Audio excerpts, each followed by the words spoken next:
ففروا إلى الله إني لكم منه نذير مبين. Ikhwani wa akhwati fid din, rahimani wa rahimakumullahu jami'an. Alhamdulillah, kita bersyukur kepada Allah Azza wa Jal yang telah memberikan kepada kita semua banyak kenikmatan. Di antaranya adalah kenikmatan ketika Allah Subhanahu wa Ta'ala mempertemukan kita kembali dalam kajian rutin pekanan syarah kitab Tauhid karya Syekh Muhammad bin Abdul Wahhab rahimahullahu ta'ala. Dan pada kesempatan kali ini kita masuk ke bab yang ke-17, yaitu bab qaulihi ta'ala innaka la tahdi man ahbabta walakinallaha yahdi man yasha. Bab ini, ya ikhwan, adalah satu bab khusus yang penulis menjelaskan tentang bahwa hidayah hanya milik Allah Subhanahu wa ta'ala.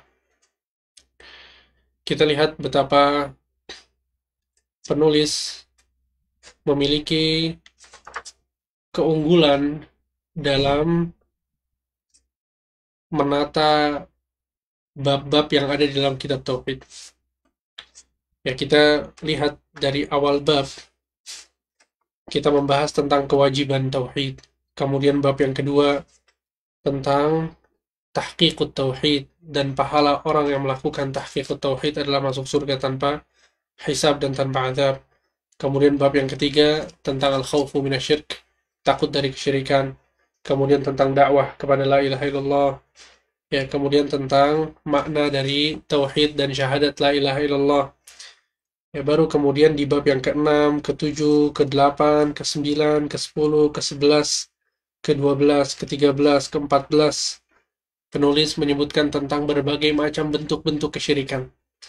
Ya, Masya Allah, lihat ada 8 bab tentang bentuk-bentuk kesyirikan.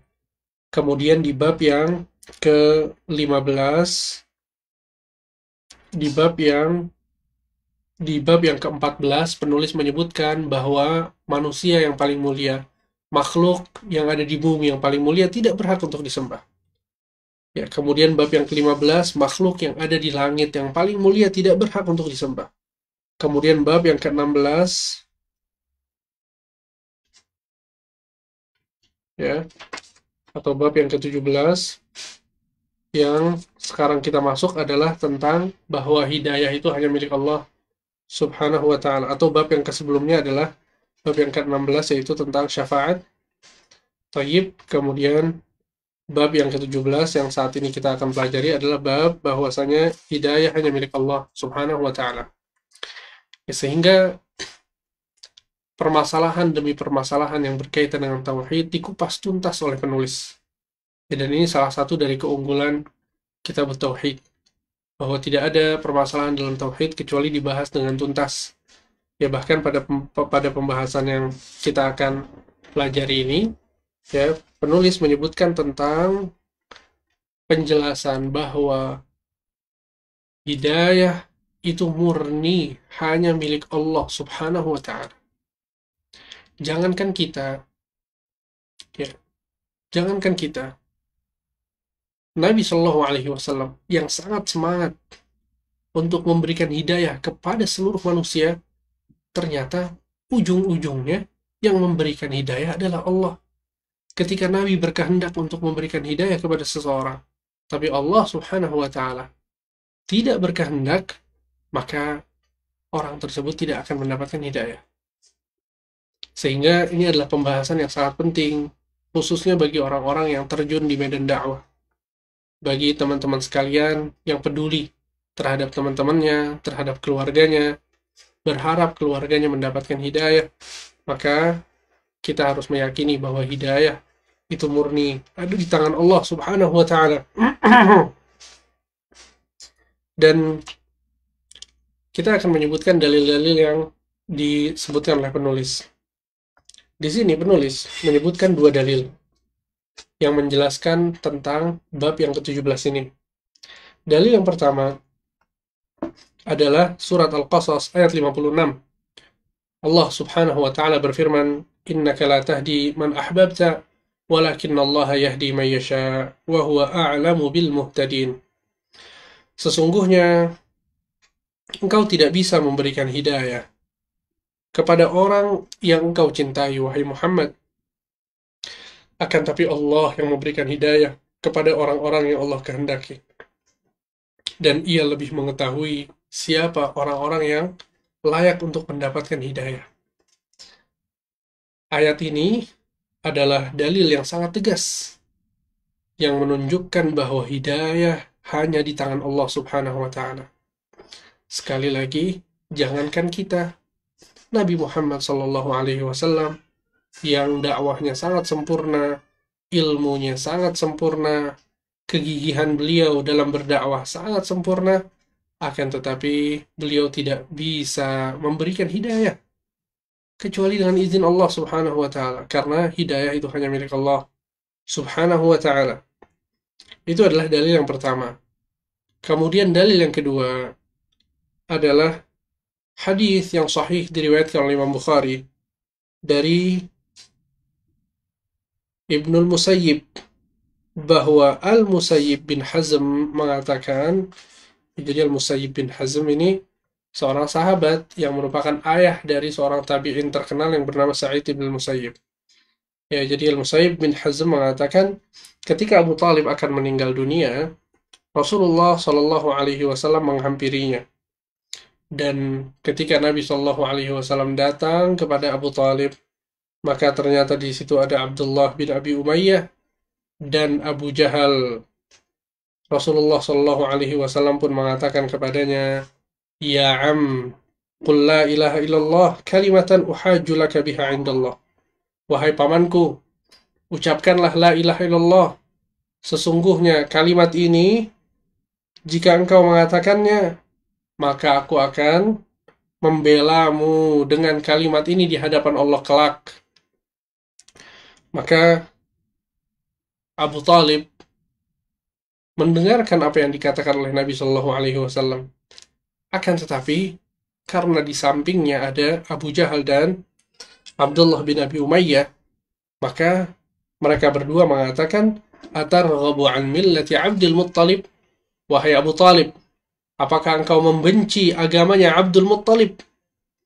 Lihat bagaimana Abu Jahal mengetahui kelemahan dari paman Nabi Shallallahu Alaihi Wasallam, Abu Talib.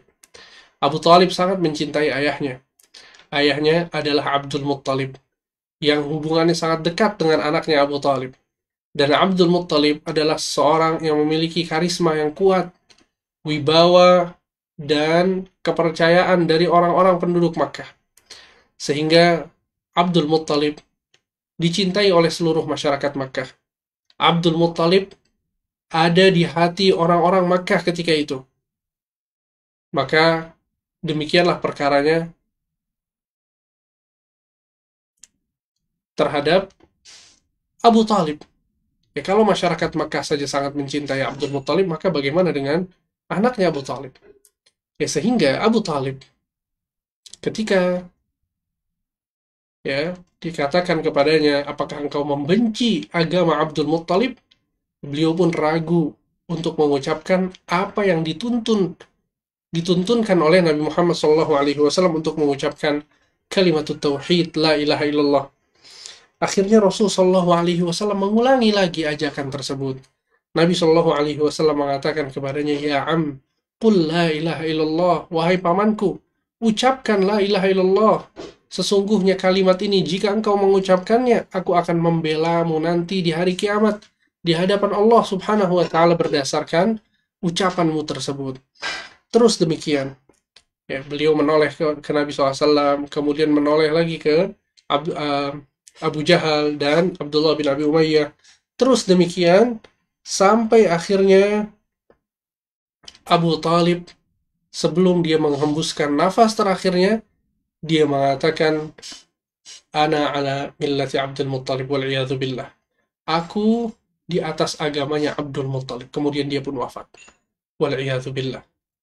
Dan Nabi Shallallahu Alaihi Wasallam, ya ikhwan, memiliki kedekatan yang luar biasa dengan Abu Talib. Nabi Shallallahu Alaihi Wasallam sudah menganggap Abu Talib sebagai ayahnya sendiri, dan Abu Talib juga sudah menganggap Nabi SAW sebagai anaknya sendiri. Bagaimana tidak, Nabi Muhammad Shallallahu Alaihi Wasallam dari umur beliau 8 tahun, beliau diasuh oleh Abu Talib. Ibu Nabi Shallallahu Alaihi Wasallam Aminah wafat ketika umurnya 6 tahun. Kemudian kakeknya Abdul Muttalib wafat ketika Nabi SAW berumur 8 tahun. Setelah wafatnya ayah, ibu, dan kakeknya Nabi Shallallahu Alaihi Wasallam, maka kepengasuhan Rasulullah diambil oleh Abu Talib dari sejak umur beliau 8 tahun sampai kemudian beliau tumbuh kembang menjadi remaja, dewasa, semuanya bersama Abu Talib. Abu Talib yang mengajarkan Nabi Shallallahu Alaihi Wasallam berdagang. Abu Talib yang mengajarkan Nabi Shallallahu Alaihi Wasallam untuk mengais rizki. Abu Talib yang kemudian membantu Nabi Shallallahu Alaihi Wasallam akhirnya menikah dengan Khadijah. Sehingga ketika Nabi Shallallahu Alaihi Wasallam menikah dengan Khadijah, Nabi Shallallahu Alaihi Wasallam meminta izin kepada Abu Talib untuk mengasuh anaknya Abu Talib, yaitu Ali bin Abi Talib, sebagai balas budi Rasulullah Shallallahu Alaihi Wasallam kepada pamannya yang sudah mengasuh beliau dari kecil sampai dewasa. Sebagaimana Nabi SAW sudah diasuh oleh Abu Talib, maka Nabi ingin mengasuh anaknya Abu Talib. Sehingga diambillah Ali bin Abi Talib, diasuh oleh Nabi Shallallahu Alaihi Wasallam. Sampai Nabi Shallallahu Alaihi Wasallam menjadi Nabi. Nabi SAW mengajak pamannya, mengajak masyarakat Makkah untuk masuk Islam. Sebagian mereka masuk Islam, sebagian lagi menolak.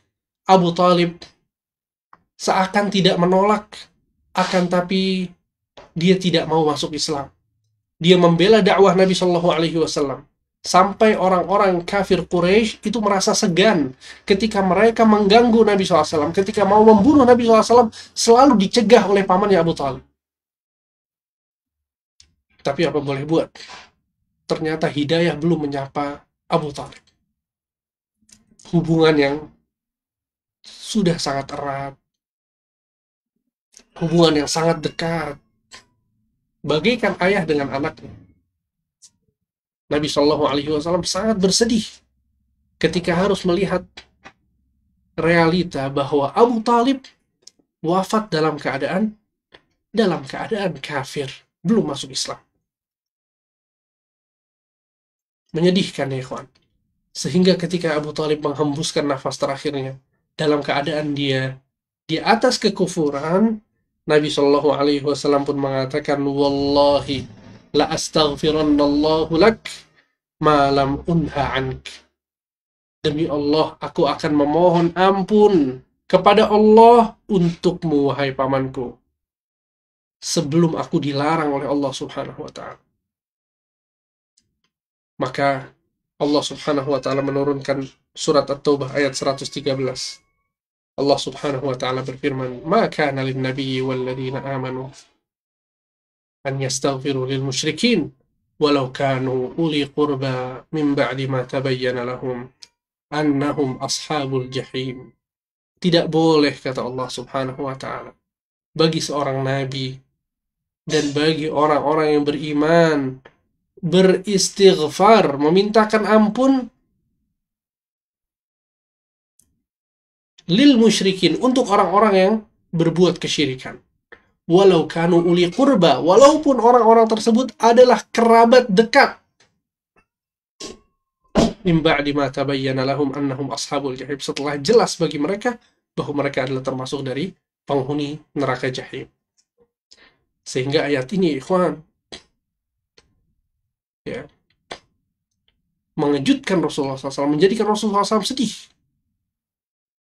Ya, sedih karena nasib pamannya ternyata harus mati di atas kekufuran dan dia tidak bisa memintakan istighfar kepada Allah untuk pamannya. Akan tapi inilah aturan Allah.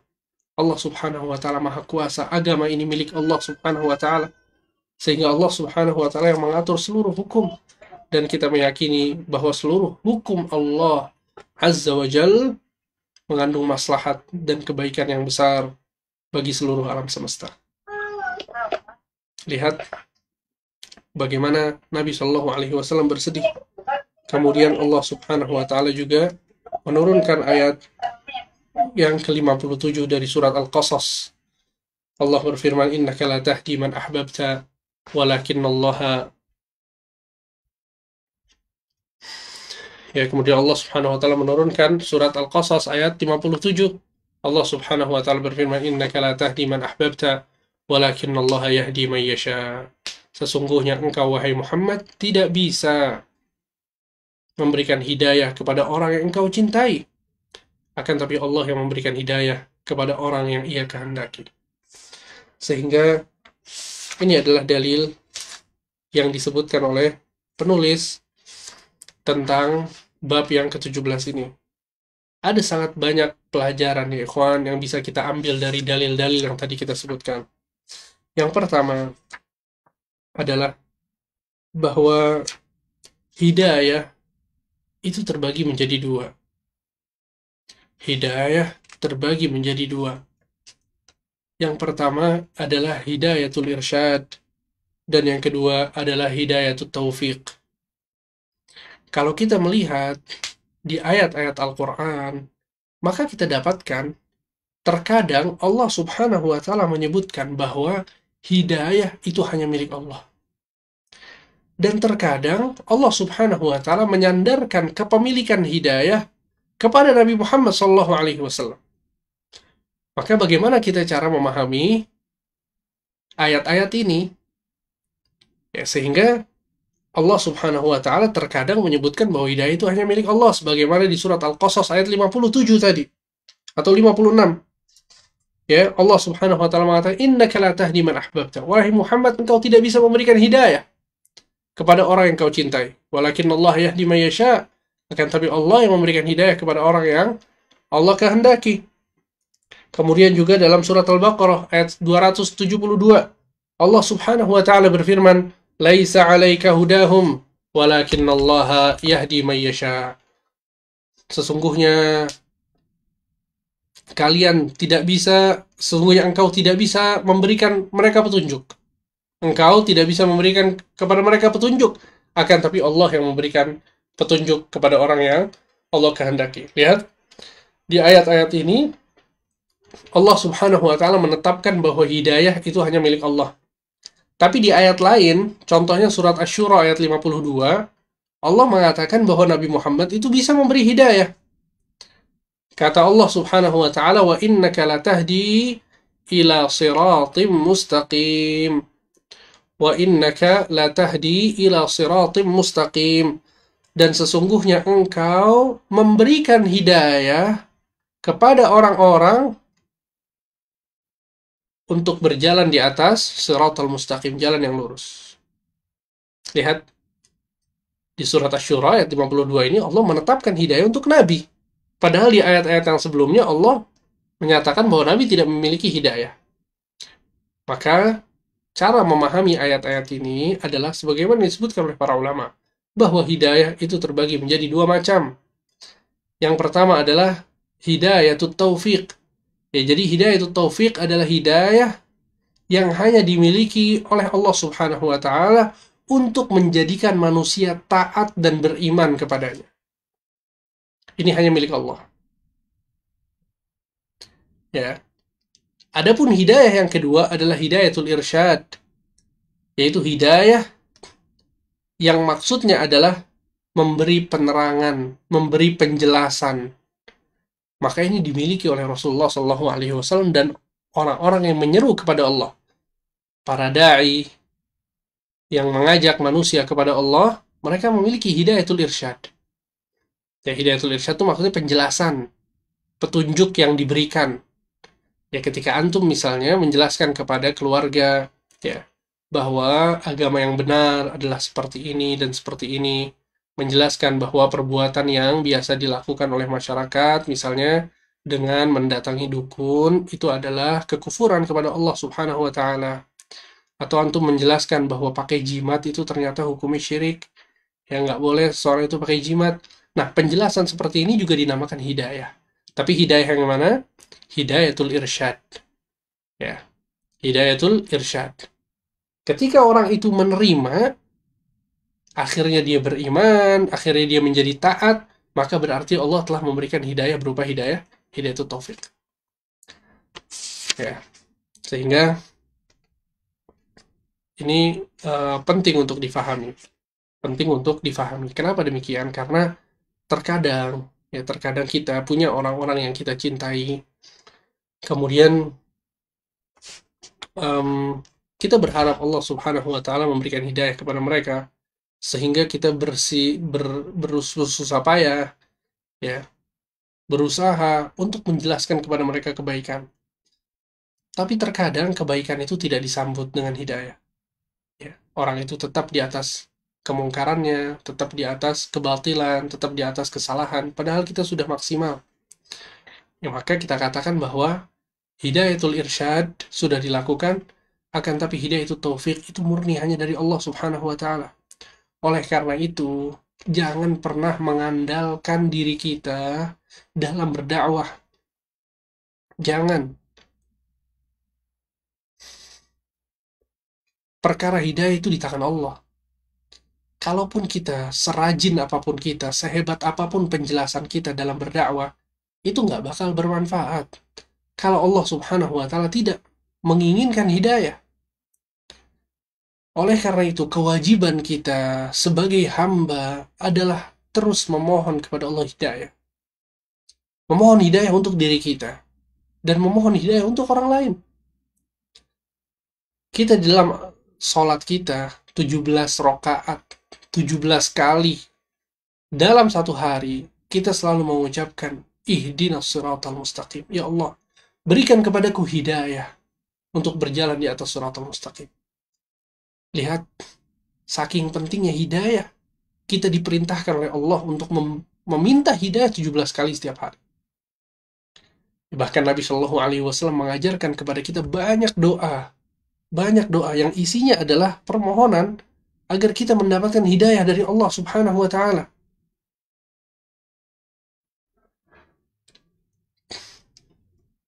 Ya. Di antaranya adalah surat Al-Imran ayat 8. Allah Subhanahu wa taala berfirman, "Rabbana la tuzigh qulubana ba'da idh hadaitana wa hab lana min ladunka rahmah innaka antal wahhab." Wahai Tuhan kami, jangan Engkau palingkan hati-hati kami setelah Engkau memberikan hidayah kepada kami. Lihat. Ini adalah doa yang kita panjatkan kepada Allah agar Allah menjaga hidayah yang Allah sudah berikan kepada kita. Jangan sampai dicabut. Jadi doa ini mengandung penjelasan bahwa yang memberikan hidayah dan yang mencabut hidayah adalah Allah Subhanahu wa taala. Ya akhi, nggak ada yang tahu. Jangan pernah kita merasa hebat dengan ketaatan yang kita lakukan. Jangan pernah kita merasa bangga dengan kajian yang kita hadiri, sholat yang kita laksanakan. Jangan pernah merasa bangga. Ya akhi, kita siapa? Sekarang kita beriman. Besok hidayah iman kita bisa dicabut oleh Allah Subhanahu wa taala dengan sangat mudah.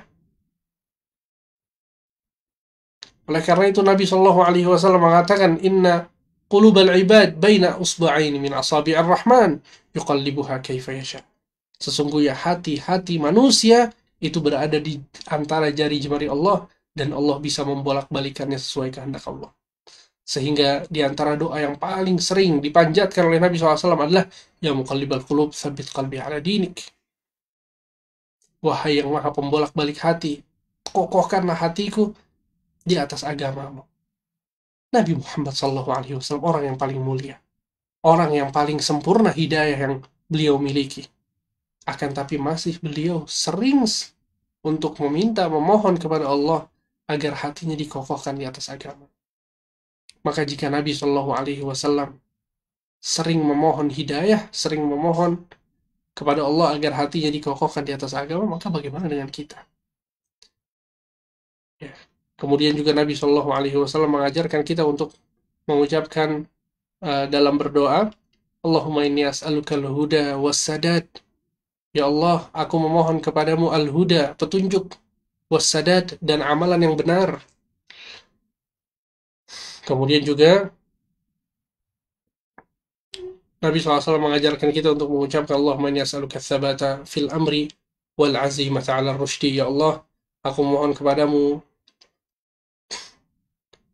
kokoh di atas agama dan berkeinginan kuat untuk melaksanakan hidayah yang kau berikan kepadaku atau petunjuk. Ya, sehingga maksudnya adalah Nabi Shallallahu Alaihi Wasallam berdoa kepada Allah untuk memohon petunjuk, memohon hidayah.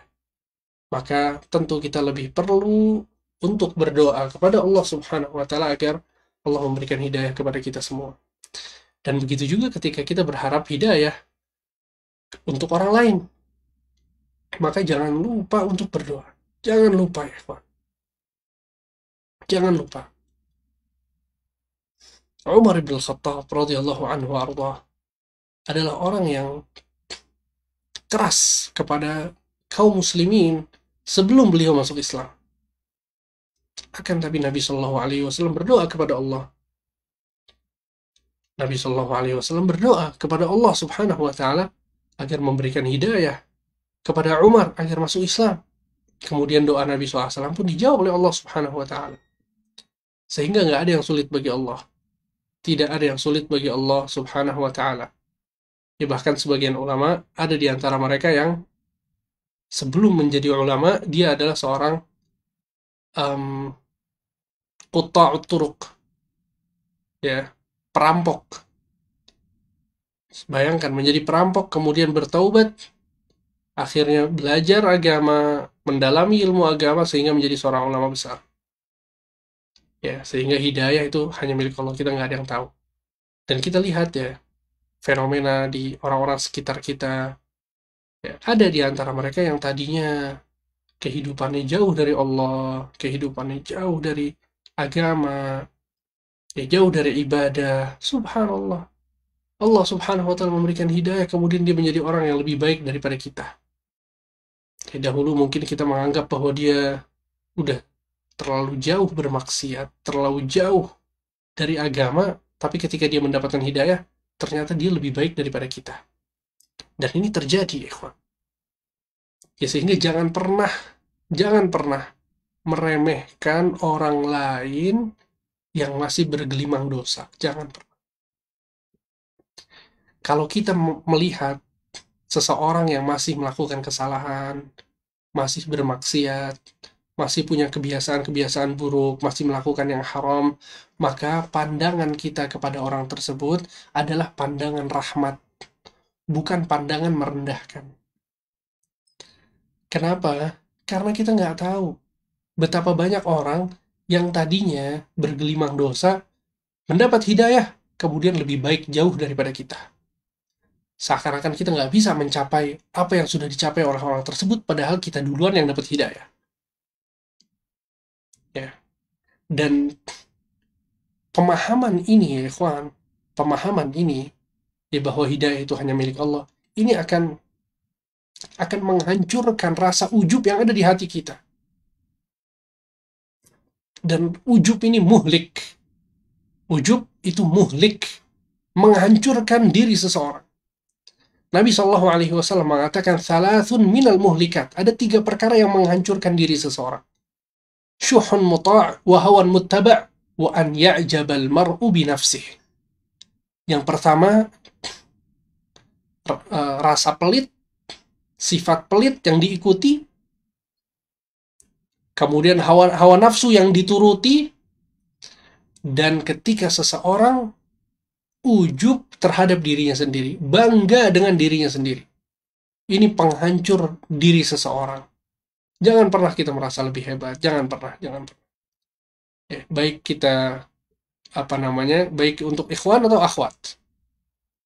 Ya, sebagian ikhwan nih yang udah pada ngaji, yang udah pakai pakaian yang syar'i, sudah pakai jenggot, masya Allah, pakaiannya sudah syar'i dan itu sunnah Nabi SAW. Tapi kalau ngelihat temennya yang belum ngaji, kadang pandangannya suka beda. Diliatin dari atas ke bawah, ini kenapa nggak pakai jenggot, ini kenapa celananya nggak di atas mata kaki. Maka ini jangan dilakukan. Sama untuk akhwat juga demikian. Kalau udah pakai jilbab besar, apalagi sudah pakai cadar, maka jangan pernah menganggap rendah atau meremehkan orang-orang yang belum pakai hijab. Jangan. Pandang mereka dengan pandangan rahmat. Jangan justru kita menjadi bangga, menjadi ujub ketika melihat orang-orang yang masih melakukan kesalahan-kesalahan tersebut. Ya, jadi kalau memang ada akhwat, perempuan, wanita muslimah yang belum pakai hijab, ya diajak agar pakai hijab, ya. Atau hijabnya masih belum syar'i misalnya, diajak untuk pakai hijab yang syar'i. Jangan kemudian meremehkan mereka. Jangan pernah. Ya kita nggak tahu bahwa hidayah itu murni di tangan Allah. Bisa jadi Allah memberikan kepadanya hidayah, kemudian hidayah kita dicabut sama Allah. Kita nggak tahu. Ya sehingga jangan sampai ada rasa bangga dalam hati kita. Jangan sampai. Karena memang perkara hidayah itu hanya milik Allah. Hanya milik Allah. Ini kalau kita bicara tentang masalah agama ya, masalah hidayah. Sama halnya urusan dunia pun demikian. Ya, sebagian orang juga suka berbangga-bangga ketika dia memiliki rizki yang banyak misalnya. Punya harta yang banyak, berbangga-bangga. Saya kerja sekian jam setiap hari. Saya kerja dari pagi sampai sore. Saya kerja, saya. Ya, akhi, yang memberikan rizki siapa? Allah Subhanahu wa Ta'ala. Dengan satu kejapan mata, Allah Subhanahu wa Ta'ala bisa memusnahkan harta kita.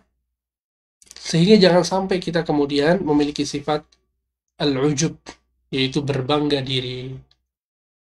Ya, itu adalah pelajaran yang pertama. Kemudian pelajaran yang kedua adalah bahwa yang maksum dari kesalahan, yang dijaga oleh Allah Subhanahu wa Ta'ala dari kekufuran, dari dosa-dosa besar, adalah para nabi dan rasul. Adapun keluarga mereka, maka tidak terjamin keislaman dan hidayah. Sehingga kita dapatkan ya di sini Nabi Shallallahu Alaihi Wasallam, beliau adalah seorang nabi, tapi ternyata pamannya mati di atas kekufuran. Begitu juga Nabi Nuh alaihissalam, ya, anak yang bernama Kan'an wafat dalam keadaan bermaksiat kepada ayahnya, kepada Nabi. Begitu juga istrinya. Kemudian Nabi Lut alaihissalam sama demikian. Ternyata istri beliau termasuk orang-orang yang membela kaumnya yang jelas-jelas di atas kesalahan dan kesesatan. Sehingga maksudnya adalah bahwa hidayah itu betul-betul di tangan Allah. Ya, jangankan kita, bahkan Nabi Muhammad SAW tidak bisa mengislamkan pamannya. Ya, padahal hidup bersama Nabi, melihat mukjizat Nabi, melihat jelasnya apa yang Nabi SAW sampaikan, tapi ternyata beliau nggak masuk Islam. Ya, sehingga sama halnya dengan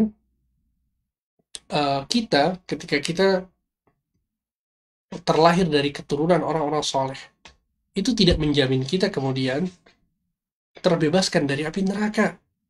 Tidak sama sekali. Walaupun ayah kita adalah seorang yang soleh, ibu kita orang yang solehah, keluarga kita semuanya orang-orang solehin, tapi kitanya nggak mau sholat, ya udah. Ya, maksudnya adalah bahwa Nabi SAW mengatakan dalam sebuah hadis yang sahih diriwayatkan oleh Imam Muslim, "Man batta'a bihi 'amaluh lam yusri' bihi nasabuh."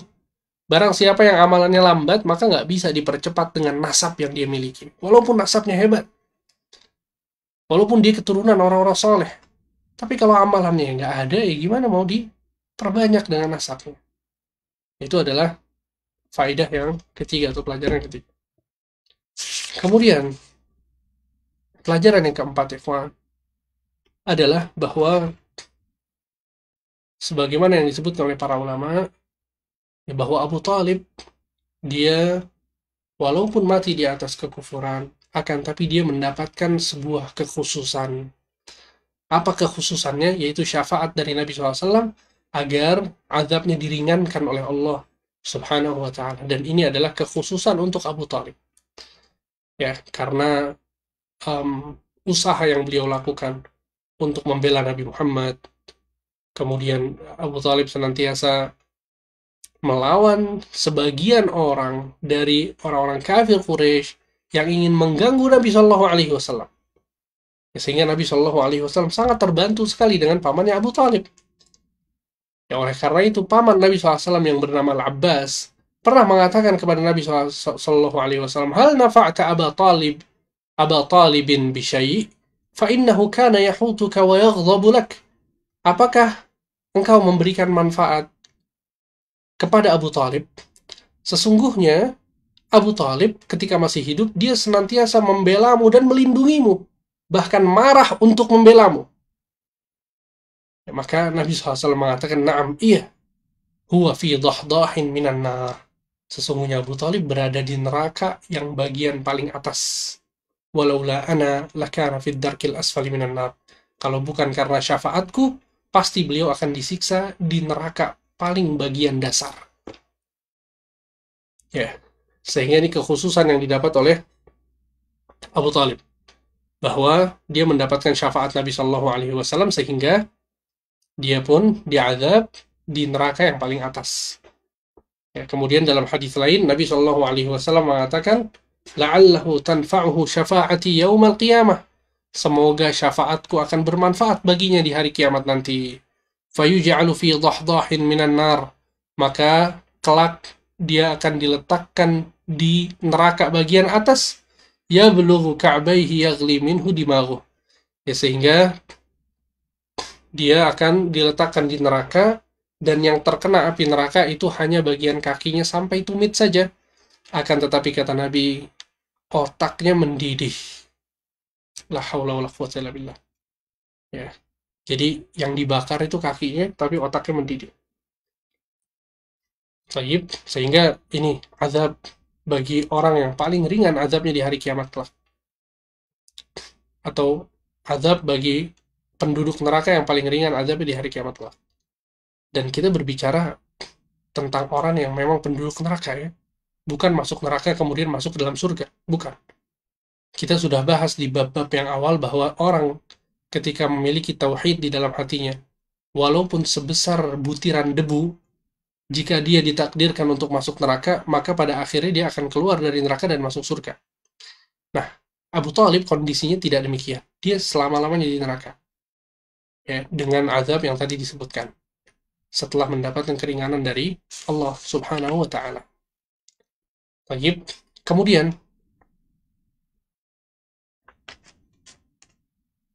faedah yang keempat adalah bahayanya teman yang buruk. Bahayanya teman yang buruk. Dari mana kita mengambil faedah ini?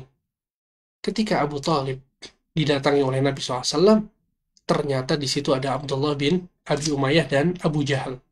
Dan keduanya adalah gembong orang-orang musyrikin Makkah. Bayangkan, ya, Abu Talib karena bertemannya sama Abu Jahal, sama Abdullah bin Abi Umayyah, maka yang datang ketika dia mau wafat ya teman-temannya, orang-orang yang peduli dengannya. Oleh karena itu ada pepatah Arab yang mengatakan as-sahibu sahib, teman itu menarik. Ya, teman itu menarik. Dia akan senantiasa menarik kita, entah kepada kebaikan atau kepada keburukan. Dan ini yang kita lihat dari dulu sampai sekarang, dan ini yang diyakini oleh semua orang, bahwa pengaruh teman itu sangat luar biasa. Sebagian orang punya kebiasaan merokok. Ketika ditanya, bagaimana kamu dulu memulai merokok, jawabannya adalah karena temannya. Sebagian orang minum khamar. Ketika ditanya, kenapa minum khamar? Saya nggak bisa nggak minum khamar. Karena teman-teman saya semuanya minum khamar. Kalau kita lagi meeting, kalau kita lagi kumpul, kalau kita lagi nongkrong, semuanya minum khamar. Saya dibeliin khamar. Kalau saya nggak minum, saya nggak enak. Nanti dibilang receh lah, dibilang inilah, dibilang itulah. Akhirnya minum khamar. Sebabnya apa? Teman. Dan betapa banyak orang yang kena kasus narkoba, sebabnya apa? Apalagi kalau bukan teman. Awalnya dikasih sama temannya, kumpul, dibeliin sama temannya, lama-kelamaan dia pun kecanduan dan terjerumus dalam al-mukhaddirat. Ya, barang-barang terlarang tersebut. Sebabnya apalagi? Sekali lagi, sebabnya adalah teman. Ya ikhwan, sahabat atau teman adalah kunci bagi kebaikan diri kita. Perhatikanlah dengan siapa kita berteman. Jangan sembarangan cari teman. Bolehkah kita pilih-pilih teman? Jawabannya adalah wajib untuk memilih teman. Perhatikan hadis Nabi Shallallahu Alaihi Wasallam, hadis yang sahih diriwayatkan oleh Abu Dawud. Nabi SAW mengatakan, "Ar-rajulu ala dini khalili, falyanzur ahadukum man yukhalil." Sesungguhnya seseorang itu di atas agama temannya. Subhanallah. Nabi tidak mengatakan seseorang itu memiliki agama, tidak. Seseorang itu di atas agama temannya. Maka hendaknya kalian memperhatikan dengan siapa kalian berteman. Lihat. Jadi kalau kita mau melihat agama seseorang, coba kita lihat seperti apa teman-teman yang ada di sekitarnya. Maka agama orang tersebut akan sama dengan agama orang-orang yang ada di sekitarnya. Yang pergi bareng setiap hari, kumpul bareng setiap hari, ketawa-ketawa bareng setiap hari. Kalau ada perlu, ya teleponnya ke mereka. Ya. Al-muhim sahabat-sahabatnya itu adalah cerminan dari orang tersebut. Ya, sehingga seorang itu harus berhati-hati dalam memilih teman. Ya. Jadi sebagaimana teman itu memiliki pengaruh buruk, dia juga sebaliknya dia bisa memiliki pengaruh yang baik. Ya, subhanallah. Kita lihat sekarang, orang yang paling mulia, di umat Nabi Muhammad SAW, secara keseluruhan, siapa? Para sahabat Nabi. Dan mereka dikatakan sahabat. Mereka mulia karena mereka bersahabat dengan Nabi Shallallahu Alaihi Wasallam. Sehingga benar-benar ini bukti konkret bahwa bahwa persahabatan itu mempengaruhi value diri seseorang gitu ya. Lihat Abu Bakar menjadi mulia, Umar, Utsman, Ali. Kenapa? Karena bersahabat dengan siapa? Dengan Rasulullah Shallallahu Alaihi Wasallam. Abu Sa'id Al-Khudri, Abdurrahman bin Auf, dan sahabat-sahabat Nabi yang lainnya. Kenapa mereka bisa memiliki kedudukan yang tinggi? Karena lihat siapa sahabatnya. Begitu juga dengan kita. Coba lihat siapa sahabat kita. Siapa orang yang sering kita telepon, sering kita datengin, sering kita kumpul bareng, duduk bareng, tukar pikiran. Siapa mereka? Itu adalah value diri kita. Sebagaimana yang Nabi Shallallahu Alaihi Wasallam katakan tadi, ar-rajul ala dini khalili, seorang itu di atas agama temannya. Maka hendaknya kalian memperhatikan dengan siapa kalian berteman. Ya, sehingga Abu Thalib adalah bukti konkret tentang kebinasaan seseorang yang disebabkan oleh teman-temannya. Bahkan Abu Thalib, ya, sebelum dia wafat, jauh-jauh sebelum dia wafat, dia mengatakan 2 bait syair yang menjelaskan tentang keadaan hatinya. Jadi kalau kita dengar atau kita baca tentang kisah Abu Thalib, kadang kita geleng-geleng kepala ya. Kenapa kok nggak masuk Islam? Sudah membela Nabi, melihat mukjizat, sangat dekat hubungannya sama Nabi, kok masih nggak mau masuk Islam? Ternyata apa yang ada di pikirannya Abu Thalib? Antum perhatikan 2 bait syair yang disebutkan oleh Abu Thalib ketika dia masih hidup. Kata Abu Thalib, "Walaqad alimtu bi anna dina Muhammadin min khairi adyanil bariyati dinan." Sesungguhnya aku meyakini bahwa agamanya Muhammad adalah agama manusia yang terbaik. Subhanallah, yakin itu yang terbaik? Kata Abu Thalib, aku meyakini bahwa agamanya Muhammad adalah agama terbaik yang dianut oleh manusia. Kemudian kata beliau, laulal malamata aw hadhara masabbatin lawajadtani samhan bidzaka mubina. Kalau bukan karena aku takut dicaci sama orang, aku takut dicela sama orang, pasti engkau akan mendapatkanku telah memeluk agama tersebut. Subhanallah. Subhanallah. Ternyata apa? Sebabnya dia nggak masuk Islam, lingkungan. Dia takut dicela, takut dimaki. Lingkungannya, sahabat-sahabatnya nggak mendukung. Sehingga akhirnya dia nggak mau masuk Islam gara-gara itu. maka beranilah untuk keluar dari zona buruk. Kalau di sekitaran kita adalah orang-orang yang nggak support kita untuk melakukan kebaikan, maka keluar dari zona tersebut. Sebelum kita terjatuh, sebagaimana Abu Thalib terjatuh. Semoga apa yang disampaikan bermanfaat. Wassallallahu ala nabiyina Muhammad wa ala alihi wa sahbihi ajma'in. Barakallahu fikum. Jazakallah khair Ustaz atas materi yang sudah disampaikan. Baik, insya Allah kita akan masuk ke sesi kedua, sesi dan soal jawab, baik melalui kolom chat ataupun secara langsung. Untuk pertama, Anda bacakan dulu melalui kolom chat. Assalamualaikum warahmatullahi wabarakatuh. Ustaz, izin bertanya, apakah hidayah sama dengan kemudahan untuk menerima petunjuk bahwa Islam adalah agama yang paling benar? Apabila seseorang diberi kemudahan untuk melakukan kebaikan atau amal soleh, apakah termasuk hidayah juga? Di mana dalam hadis, barang siapa yang dikehendaki baik oleh Allah, maka Allah akan meneguhkan pemahamannya tentang agama Islam. Apakah konteks hadis tersebut termasuk juga dalam beramal soleh atau hanya diberi petunjuk dalam menerima ajaran Islam? Jazakallah khair. Baik.